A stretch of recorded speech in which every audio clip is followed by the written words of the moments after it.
ఇక ఇదో పంచాయతీ తెలంగాణలో. ఇది అసలు దిమాక్ ఉండి ఉడతారో దిమాక్ లేక ఉడతారో నాకైతే అర్థం కాదు. అసలు హరీష్ రావు క్షుద్ర పూజలు చేయిస్తున్నారు. రాష్ట్రంలో కరువు రావాలని మంత్రాలు. తిరుచి శివమొగ్గకు ఎందుకు వెళ్లారు? లీగల్ నోటీసులకు మేము భయపడం. PCC chief Mahesh Kumar Goud. కాంగ్రెస్ నేతలపై ఎన్హెచ్ఆర్సీలో ఫిర్యాదు. హరీష్ రావుపై క్షుద్ర పూజల ఆరోపణలు. రాజకీయ ప్రయోజనాల కోసం వ్యక్తిగత హననం తగదు. గాంధీ భవన్ వేదికగా ఆధారాలు లేని ఆరోపణలు. ఎన్హెచ్ఆర్సీకి ఫిర్యాదు చేసిన సామాజిక కార్యకర్త చట్టపరమైన చర్యలు తీసుకోవాలని డిమాండ్. నేషనల్ హ్యూమన్ రైట్స్ కమిషన్కు ఫిర్యాదు చేసిన. నాకు అర్థం కాదు, ఈ క్షుద్ర పూజలు చేస్తాను. ఇప్పుడు నేను కూడా పోయి చేస్తా అంటే మరి రాష్ట్ర ముఖ్యమంత్రిని అయితేనా? దేశానికి ప్రధానమంత్రి కావాలి అయితేనా? రాష్ట్రపతి కావాలి అయితేనా? ఏంది అంత తలతోకలేని మాటలు? ఈ క్షుద్ర పూజలు ఎక్కడి, ఇవన్నీ ఎక్కడి? అయినా హరీష్ రావు దేవుడి దగ్గర పోయినా కష్టమే, ప్రజల దగ్గర పోయినా కష్టమే, ఇంట్లో కూర్చున్నా కష్టమే, రోడ్డు ఎక్కినా కష్టమే. గింత టుర్రు అని భయపడేటోళ్ళు ఇక మీరెందుకు ప్రభుత్వం నుండి? నాకు అర్థం కాదు. గీ అన్నీ ఏం ఆరోపణలు? ఇక తలతోకున్న మాటలేనా ఇవేమన్నా? సోయిండి మాట్లాడతారా, సోయి తప్పి మాట్లాడతారా? ఏంది ఇవన్నీ క్షుద్ర పూజలు? రాష్ట్రంలో అట కరువు రావాలన్నట పూజలు చేసిండని ప్రచారం చేస్తారు. అరే గింతకంటే దౌర్భాగ్యమైన పని ఇంకేమన్నా ఉంటుంది? గిట్ల మాట్లాడతారు ఏంది అసలు? నాకు అర్థం కాదు. గాంధీ భవన్ కాదు గ్రహచార భవన్. మహేష్ కుమార్ గౌడు మాంత్రిక గౌడుగా మారారు. క్షుద్ర పూజల పేరుతో హరీష్ రావును కాదు, హిందూ సాంప్రదాయాన్ని అవమానించారు. అఘోరి కాళీమాతను శాంతి కోసం పూజిస్తారు. ఇక్కడ తిరుచి రంగనాథస్వామి నీళ్ళ కోసం పూజిస్తారు. గుడికి వెళ్తే క్షుద్ర పూజలకు వెళ్ళినట్టేనా? అద్దంకి దయాకర్కు గుడుంబా డోస్ ఎక్కువైంది. అమెరికా నుంచి మత్తు ఎక్కువై మాట్లాడుతున్నారు. రాహుల్ 52 రోజులు ఓ రహస్య ప్రదేశానికి వెళ్ళారు. మరి రాహుల్ ఏ క్షుద్ర పూజలకు వెళ్ళారు?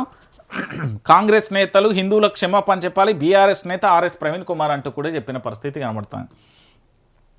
ఈ తెలంగాణలో హిందుత్వ వాదులం ఉన్నాం కదా.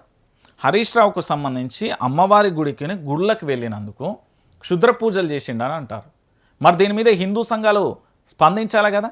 ఇంకొక అంశం, ఒక సామాజిక కార్యకర్త ఎన్హెచ్ఆర్సీలో ఫిర్యాదు చేసిండు, శబాష్ అనిపించాలి. ఇంకొకటి ఏంది, మా దగ్గర పూర్తి స్థాయిలో ఎవిడెన్స్ ఉన్నాయి హరీష్ రావు పూజలు. అరే పూజ చేసుకున్నా కష్టమేనా భయ్? దేవుడి దగ్గర పోయి అయ్యో దేవుడా మాకు ఈ కష్టం వచ్చిందని మొక్కుకున్నా కష్టమేనా వీళ్ళకు? హరీష్ రావు మీద ఎట్లా వ్యక్తిగత హననం చేయాలి, ఎట్లా బురద చల్లాలి, ఎట్లా పెంట చేయాలి, ఎట్లా ఇమేజ్ని డ్యామేజ్ చేయాలి, మేమే తోపులం, తెలంగాణలో మమ్మల్ని మించిన తోపులు లేరని ఎట్లా నిరూపించుకోవాలడానికి ఏంది అంటే అంగీలు జింపుకొని తిరుగుతారు ఈ కాంగ్రెస్ నేతలు. ఈ అద్దంకి దయాకర్ మొన్నటిదాకా మంచిగా ఉండే, ఎప్పుడైతే ఎమ్మెల్సీ పదవి వచ్చిందో ఆ కేబినెట్ స్థాయి అవి అన్ని హోదా కల్పించులు అప్పటి నుండి అంతా ఆగమాగం అడివడివి మాట్లాడతాడు. ఈ మహేష్ కుమార్ గౌడ్ కూడా మంచిగానే ఉన్నాడు. మొన్న కూడా నేను సపోర్ట్ చేసిన. అదేంది వాళ్ళ ఛానల్లో పాప ఈయన మీద అన్ని కుట్రపూరితమైన ఆరోపణలు చేస్తున్నారు, ఆగమాగం చేస్తున్నారు అని నేను కూడా మంచిగా చెప్పిన ఆయన గురించి. కానీ గిట్లా రొచ్చుబొచ్చు మాటలు మాట్లాడతారంటే అసలు ఈయన గురించే మాట్లాడకపోదు. క్షుద్ర పూజలు ఎవరన్నా చేస్తారా?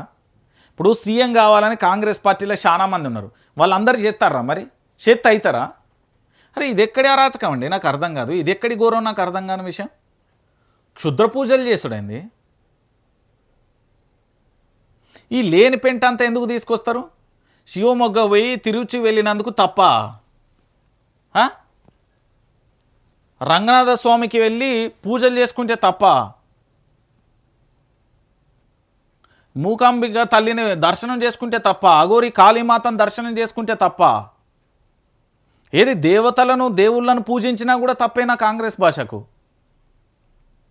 ఇంతకంటే ఘోరం, ఇంతకంటే దుర్మార్గం బహుశా నాకు తెలిసి ఇంకేడు ఉండదేమో. అరే ఇట్లా తయారయ్యేది కాంగ్రెస్లో. వీళ్ళందరినీ ఒకసారి డాక్టర్ల దగ్గర చూపెట్టమని చెప్పాలి. రేవంత్ రెడ్డి ఎందుకు ఇట్లా మాట్లాడతారు? వీళ్ళందరూ అంత ఆగమాగం. రేవంత్ రెడ్డి గారు ఆ రిక్వెస్ట్ వీళ్ళని ఒకసారి తీసుకుపోరి, ఏమైంది వీళ్ళకి అసలు? ఈ పూజలేంది, ఇవన్నీ ఉన్నాయా అసలు? నేనేమంటున్నా అంటే తెలంగాణ ప్రాంత ప్రజలందరూ కూడా దయచేసి ఆలోచించాల్సిన విషయం. నేను మళ్ళీ చెప్తున్నా, వైఆర్టీవీ తెలుగుకు సంబంధించి స్వచ్ఛమైన న్యూస్ మాత్రమే చెప్తే ప్రతి ఒక్కరు కూడా వైఆర్టీవీ తెలుగు ఛానల్ను షేర్ చేయరి, సబ్స్క్రైబ్ చేయరి, లైక్ చేయరి. మంచి మంచి వార్తా కథనాలతో మీ ముందుంటుంది వైఆర్టీవీ.